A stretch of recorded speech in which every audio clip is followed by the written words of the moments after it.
Seja bem-vindo a mais um episódio do Abacaxi Digital, temporada 25, hein, galera? Se você é curioso, se você é um especialista, contribui com a gente, vamos falar sobre tecnologia. E sobre tecnologia, o assunto hoje é um assunto que para mim é especial, que é robótica, galera. O que é essa robótica? Do que se trata? Como é que o Brasil está posicionado sobre isso? Mas eu também não sei muita coisa sobre isso, não. É por isso que eu trouxe meu grande amigo aqui, Rogério, de longa data, né, Rogério? Para falar um pouco para a gente sobre isso, sobre o que é esse mundo da robótica. Ô, Rogério, bem-vindo a mais um episódio nosso. Sinta-se em casa. Quem é você, Rogério? Se apresenta para a gente. Bora falar. Bom, eu sou Rogério Vitali, sou diretor e fundador do Instituto Avançado de Robótica. Minha formação é em engenharia mecatrônica, tenho mestrado e doutorado em engenharia mecatrônica e estou finalizando meu pós-doc aí em robótica e sociedade 5.0. É um prazer estar aqui, muito obrigado pelo convite. Tive a honra de trabalhar contigo, um grande amigo e um grande profissional. Que bom, cara. Que isso. Rogério, bom, conhecimento você tem de sobra e acho que vamos usar esse momento para a gente compartilhar. E aí eu já quero ir direto ao ponto, né? Cara, tem alguma definição, quando a gente fala de robô, Perfeito. tem alguma definição que a gente pode usar já? O que é um robô? Para que serve? O que é a robótica? Pergunta muito importante. Tem uma definição clara de robô. Essa definição está na literatura, né, dos livros de robótica, e vem da definição de produto mecatrônico. Então, o que é isso? O robô ele precisa ter parte mecânica, parte elétrica, de computação, e ele tem que ser reprogramável. Essa é a definição do robô. Então, uma geladeira é um robô, por exemplo? Não é um robô, mesmo as geladeiras inteligentes. Ela tem mecânica, tem a parte eletrônica, tem pré-programas, assim como a máquina de lavar, mas não é reprogramável, é gravado. Então, essa definição já corta muitos dispositivos que são erradamente chamados de robô. Qualquer chatbot, por exemplo, ou qualquer IA que as pessoas chamam de robô, está errado. Ele tem que atender essas três definições, né? Mecânica, elétrica, computação e tem que ser reprogramável. Boa, legal. Bom saber isso, né? Eu tenho o costume de chamar chatbot de robô, porque, enfim, é a linguagem, mas Sim. saber a definição é importante. Agora, assim, bom, a gente vê muito, especificamente nesse momento falando, sobre a robótica industrial, né? A gente vê as montadoras com robô, a gente vê muitos processos usando robô.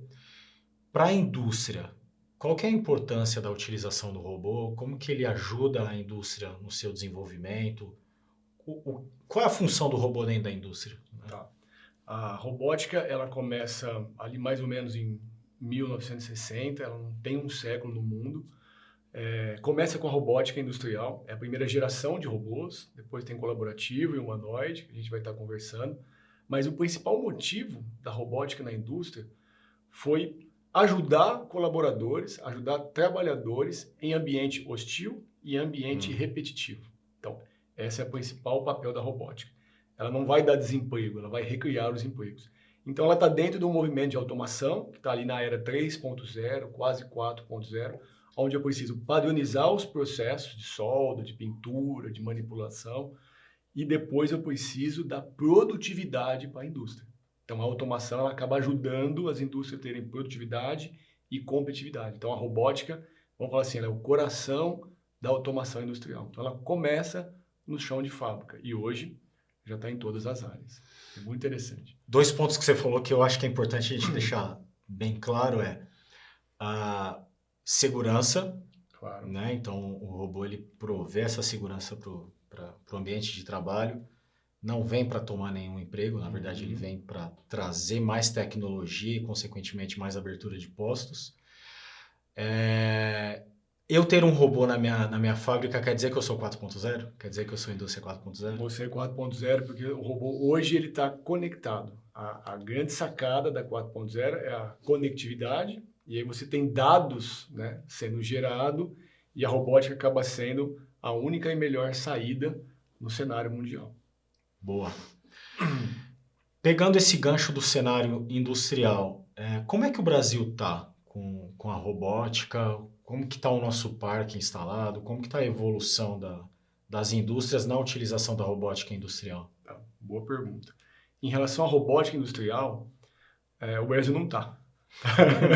Essa é a grande verdade. Entra ano, entra governo, sai governo, não importa se é direita, se é de esquerda, o Brasil não está, ele está parado. O que tem acontecido é o seguinte, o Brasil importa muito poucos robôs e instala muito poucos robôs. Por quê? Ainda é muito caro, tem muito imposto, tem muita taxa, mas vem, de certa forma, barateando.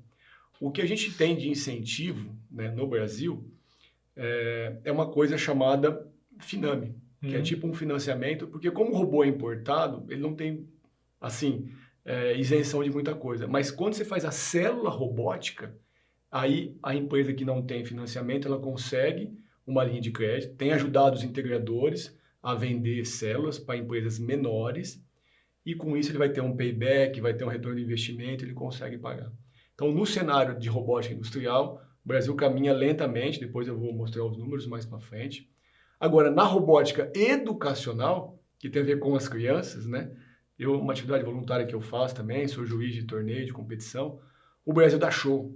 O Brasil é um dos primeiros países do mundo de ganhar competição internacional dentro de NASA, Suíça. Caramba. E vários países, porque é um trabalho feito por educadores, por professores, por engenheiros, e é uma febre entre as crianças e a garotada. E a gente está quase equilibrando o número de meninos com o número de meninas, né? Mais meninas na programação.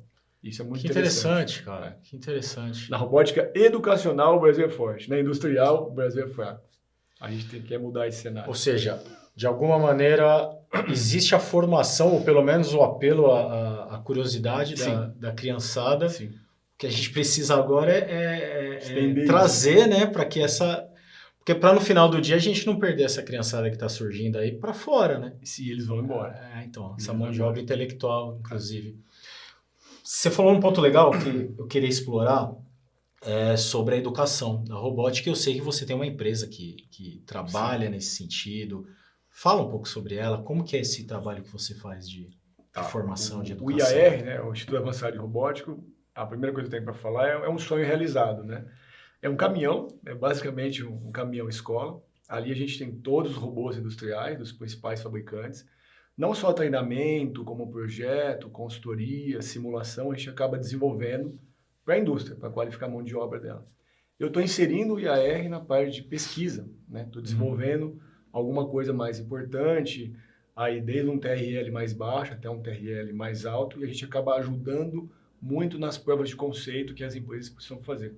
Eu gosto de fazer isso, né? Tenho 20 anos de indústria, então é muito gratificante a gente saber que tem pessoas como eu, pessoas comigo que apoiam esse trabalho, e todos são brasileiros, e a gente não fica atrás de países importantes também. A gente faz tudo aqui no Brasil e aplica na indústria nacional, então é muito gratificante. Você tem um contato, um Instagram, alguma coisa, se alguém quiser achar vocês, fala aí. Por favor, IAR Brasil, né? Nas redes sociais aí, LinkedIn, Instagram, pode ver e acompanhar todo o nosso trabalho que a gente faz lá. E temos uma pós-graduação também, no finalzinho, fala um pouco mais, quem quiser estudar. Tá bom. Legal, a gente conceitua, a gente fala que o robô ele tá na indústria e tal, mas assim, aplicação, né? Para dar um pouquinho de exemplo para a gente entender. O que faz? Onde é que eu encontro o robô fazendo o quê exatamente na indústria? Então, a primeira geração de robôs, né, o vovozinho aí da área clássica, a gente chama de robôs industriais. São robôs de 6 eixos, 4 eixos, estão fazendo aplicações pesadas na indústria. Então, estão fazendo pintura, que tem risco de explosão, tem que estar fechado numa gabine, são robôs pressurizados. Estão fazendo operação de solda, que é muito perigoso também, né, até para inalar o cheiro. Aplicações pesadas de manipulação, etc. As mais novas, as mais inovadoras no momento que eu posso eleger, solda a laser, por exemplo. Além de ser uma aplicação cara, ela demanda muito conhecimento de acordo com a geometria da peça. E aplicações que envolvam visão, sistema de visão, porque são aplicações onde a peça está variando de lugar. Isso aterroriza até os robotistas, né, vamos falar assim, mais experientes, para fazer o famoso VGR, que é o Vision Guided Robots. Então, são aplicações mais novas na indústria. Depois temos na medicina, temos na agricultura, temos outras áreas também. dessa primeira geração de robôs. Depois temos robôs colaborativos, Bom. que é uma segunda geração de robôs, a gente pode falar, conversar, e a terceira geração que está vindo com tudo, que são os robôs humanoides. A gente vai conversar A gente também. vai explorar isso. Legal, na indústria, mas as outras áreas têm? Tem. Uma agricultura, Tem. uma medicina? Tem. Vamos falar de medicina. Robô industrial na medicina. Então, já não dá, porque ele tem que estar fechado, ele tem que estar enclausurado, e na medicina não é isso. Então, a gente vai para os robôs colaborativos. Dual arm, né? 2 braços ou um braço só. Então, a gente tem robôs cirúrgicos, onde não vai substituir o médico, vai ajudar o médico, porque o médico cansa, são cirurgias, por exemplo, rótula de joelho, são cirurgias de 7, 8, 10 horas complicadíssimas, são cirurgias de laparoscopia, menos incisivas, e aí os robôs colaborativos, os robôs cirúrgicos, ajudam os médicos. Tem uma outra classe de robô, um pouco menor, que são nanorobôs. Então, são robôs que levam droga, né? Droga do ponto de vista positivo, algum tipo de remédio, pela corrente sanguínea para atacar uma célula com câncer. Então, é uma outra família de robôs, nanorobôs, que acaba ajudando também os médicos. Então, são aplicações nobres na área de medicina. E aí acaba juntando profissionais de medicina com profissionais de engenharia robótica, robotistas e toda essa galera. Tem que interagir para resolver um problema. É interessante. A agricultura também. Né? A agricultura, por exemplo, não só a mecanização do campo, de colheita, mas vamos colocar um robô industrial ou colaborativo, ou híbrido industrial e colaborativo, para colher, por exemplo, uma maçã, uma laranja. Dificílimo, porque varia de tamanho a maçã, eu tenho que desenvolver ou projetar alguma garra especial, e essa garra ela usa uma tecnologia chamada Gecko, que ela se adapta a qualquer tipo de objeto, e eu preciso localizar onde está a maçã e a laranja, porque eu tenho um pé que é mais alto, tem um pé que é mais baixo, tem um pé que está para a direita, então tem visão artificial para localizar essa maçã, depois a pega tem que ser perfeita, e muitas vezes não é só pegar e puxar, eu tenho que rodar a maçã ou a laranja.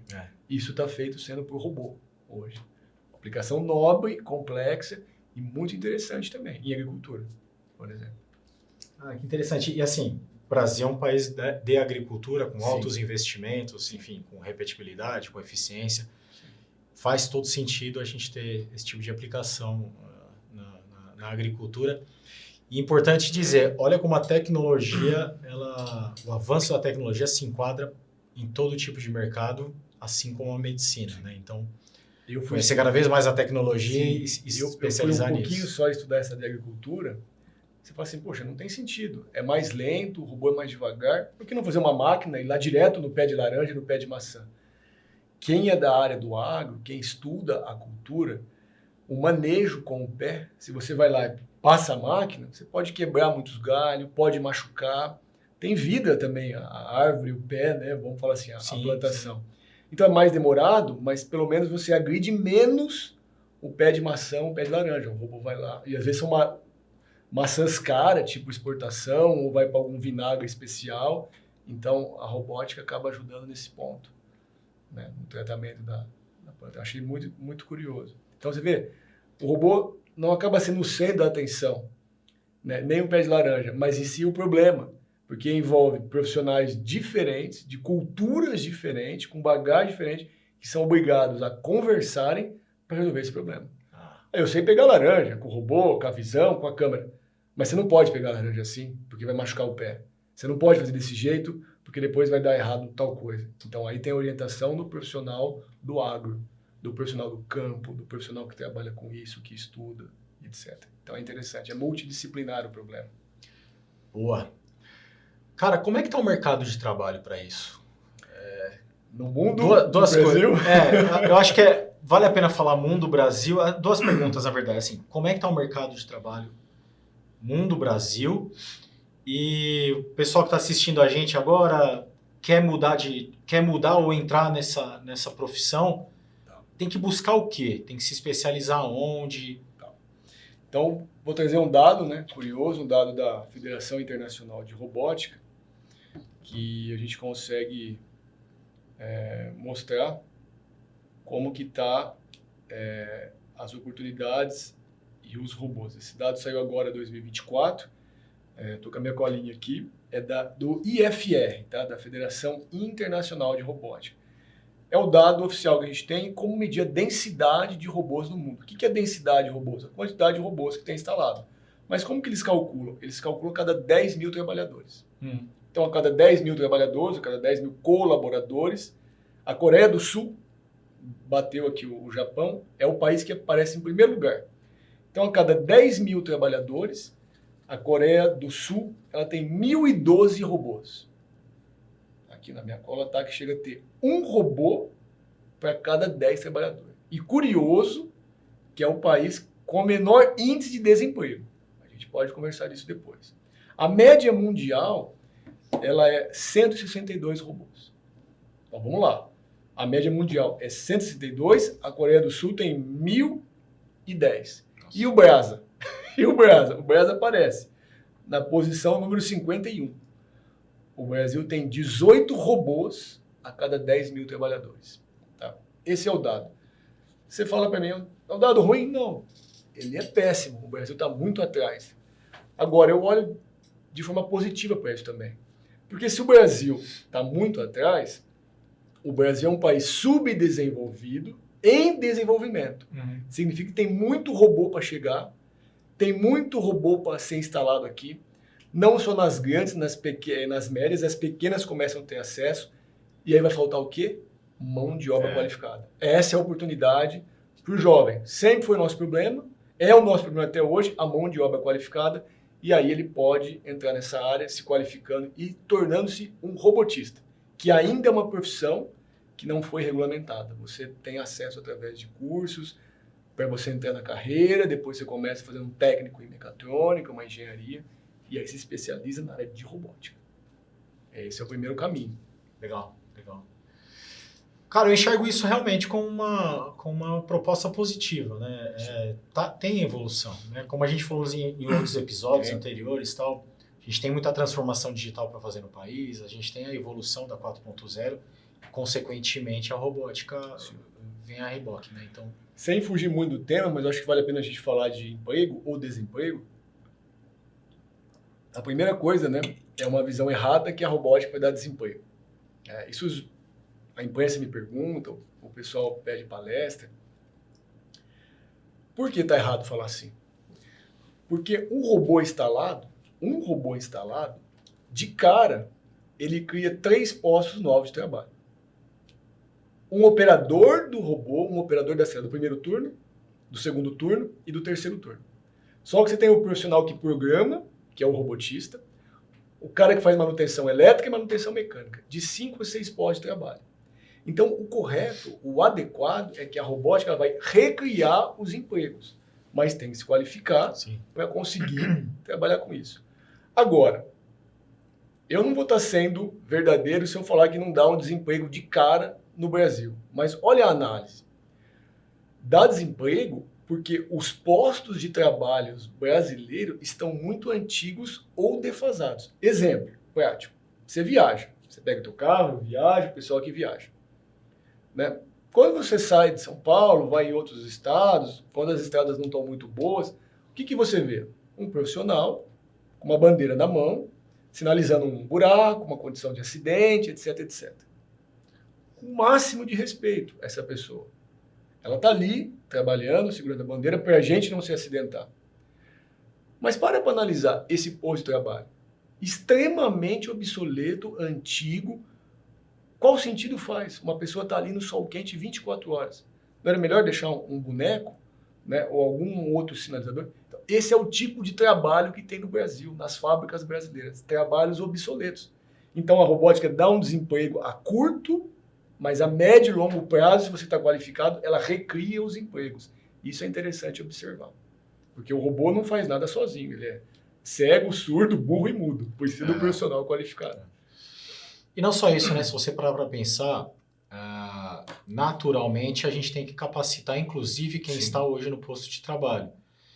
E aí vão surgir novas atribuições ou novas empresas, como a sua, por exemplo, como os Senais da vida, as faculdades da vida, que vão treinar essas pessoas que querem evoluir. Então, tem mais um posto ainda a ser criado.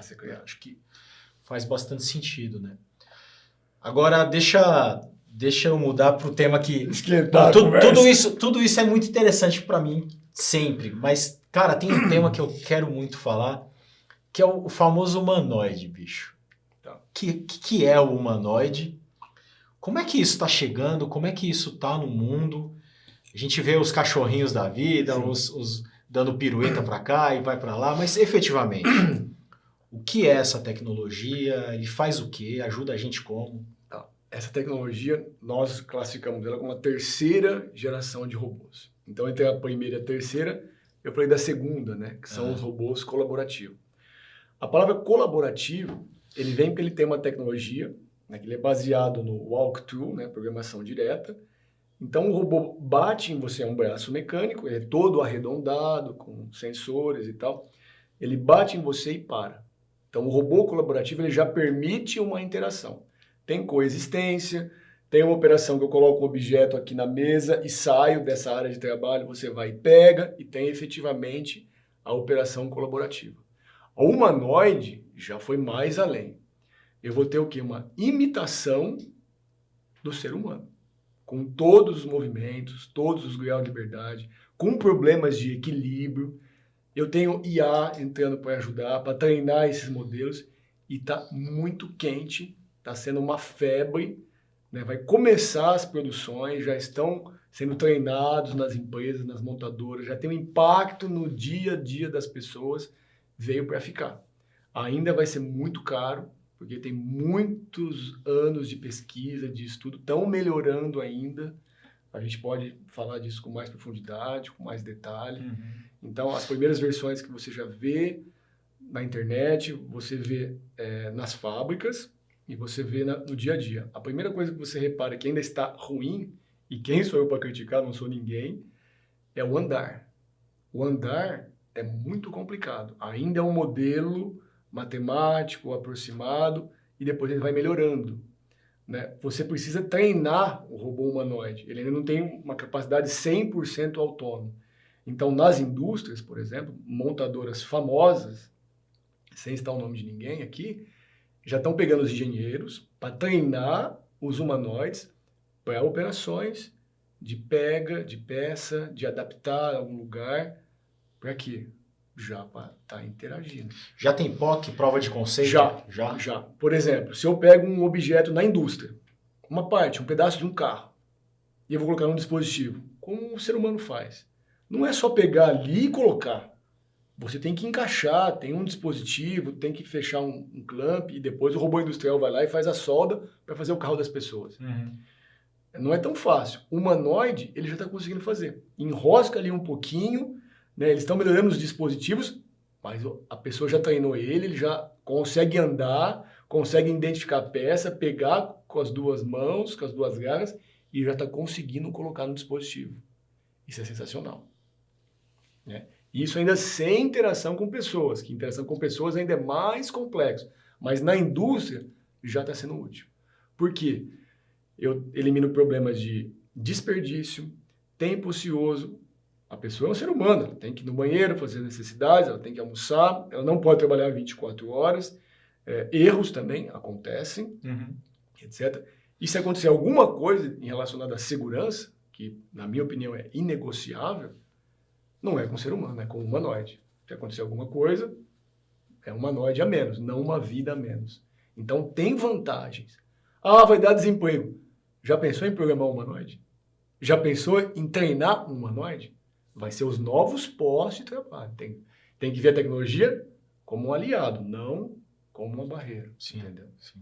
Cara, eu quero muito ver isso. Eu acho bom. Mas dá pra gente conversa mais, bastante claro. sobre isso.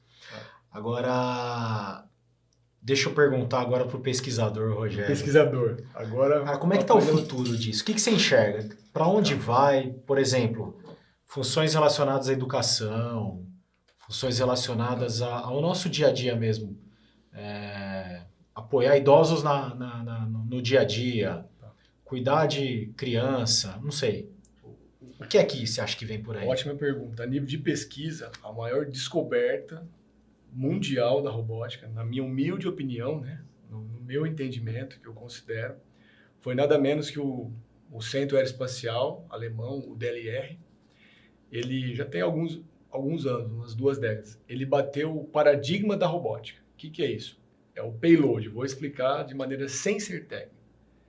Eu tenho algum robô que pesa, um braço mecânico que pesa, por exemplo, 1 quilo, e eu vou pegar esse copo que pesa menos de 1 quilo. Sempre foi assim. O paradigma da robótica sempre foi assim. Algo mais pesado pegando alguma coisa mais leve. Pela primeira vez, eles desenvolveram um material de liga leve, uma garra biônica de 5 dedos. Tudo isso pesou menos do que o peso do copo.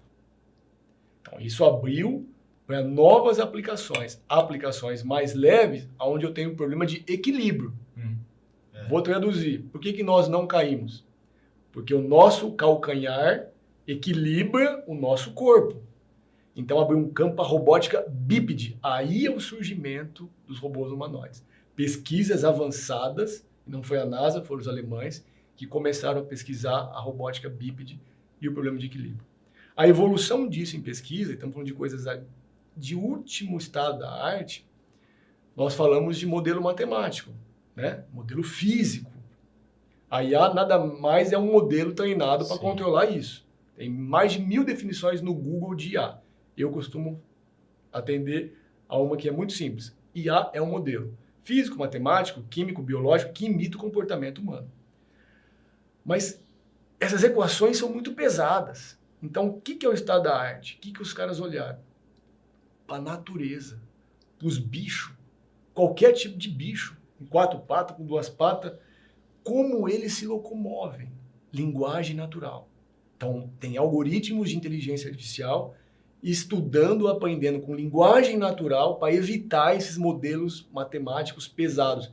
E aí o humanoide começa a andar mais suave, os dados começam a ser processados mais rápidos e isso abre inúmeros campos, os humanoides estão cada vez mais reais. E aí, respondendo a tua pergunta sobre educação, entretenimento, etc. Aí a interação, provavelmente dita, com o ser humano. Então, na minha opinião, puxa vida, vai conseguir dar aula? Vai conseguir dar aula. Com a maestria e com o brilhantismo que o professor, jamais. Como é que ele vai estar preparado para responder 40 perguntas diferentes se os alunos resolverem perguntar? Ele vai ter banco de dados para aprender aquela dúvida e responder online, ou ele vai ter que consultar a base dele? Então, para mim, o ser humano continua insubstituível em tarefas onde a gente tem que pensar. Entretenimento depende da tarefa. Depende do nível de entretenimento. Lembrar um idoso para tomar um remédio, lembrar alguém para fazer uma físio, ou ser um assistente num restaurante para levar você até a mesa, ok, vai conseguir fazer. Telemedicina e por aí vai. Mas tem coisas exclusivas só do ser humano. A gente continua sendo protagonista. Porque quem fez? A gente. Foi o Criador, foi Deus. Então, supostamente é perfeito. Legal, cara. Rogerião, a gente está perto do nosso desfecho aí. Nosso público é um público de muita curiosidade, de gente que conhece bastante. Cara, dá uma mensagem para esse pessoal, para a gente, por favor. Quem quiser se aplicar, quem quiser entrar mesmo nesse mundo da robótica, vale a pena estudar a vinda do humanoide, começa a pesquisar isso. Dá uma mensagem para a galera, como é que acessa esse mundo, por favor. Bom, galera, se vocês não quiserem ser apenas telespectador, quiser uma dica valiosa, claro que eu vou falar, faça mecatrônica. Bruno fez mecatrônica, eu fiz mecatrônica, é um bom começo. Mas não começa com engenharia, começa com o curso técnico, que é hands-on, é mão na massa, você conhecer os componentes, montar, fazer alguma coisa, que isso vai fazer diferença lá na frente. Depois você faz engenharia, começa a fazer um estágio na área, e aí, se você puder se especializar, faz uma engenharia robótica, faz uma pós-graduação e procura ter experiências diferentes com pessoas, empresas e grupos de pesquisa. Aí você está preparado. O que eu posso te garantir, né? Não 100%, 1000%. Falo isso olhando para vocês. Quem se especializar nessa área de robótica, de humanoide, nos próximos anos, nas próximas décadas, para valer, se profissionalizar, não terá dificuldade financeira. porque a gente está precisando de pessoas boas e não vai faltar emprego nem trabalho. Essa é a Legal. dica. Show de bola, cara. Pessoal, a gente vai acabando o nosso episódio sobre robótica. Rogério, quero agradecer Eu muito também. você, cara. Obrigado mesmo por trazer tanta informação pra gente. Isso vai gerar muita curiosidade, então eu já te convido para a nossa segunda rodada, para o nosso segundo episódio. Fica à vontade, você é de casa, tá? Tá. Participa aí com a gente. Pessoal, obrigado por mais um episódio do Abacaxi Digital. Se você é curioso, se você é especialista, vem com a gente. Curte, ativa o sininho, deixa seu comentário aí, vamos trabalhar junto nessa. Pega sua xícara de café, senta com a gente e vamos participar junto. Eu sou o Bruno de Clemente e esse é mais um episódio da nossa segunda temporada do Abacaxi Digital. Valeu!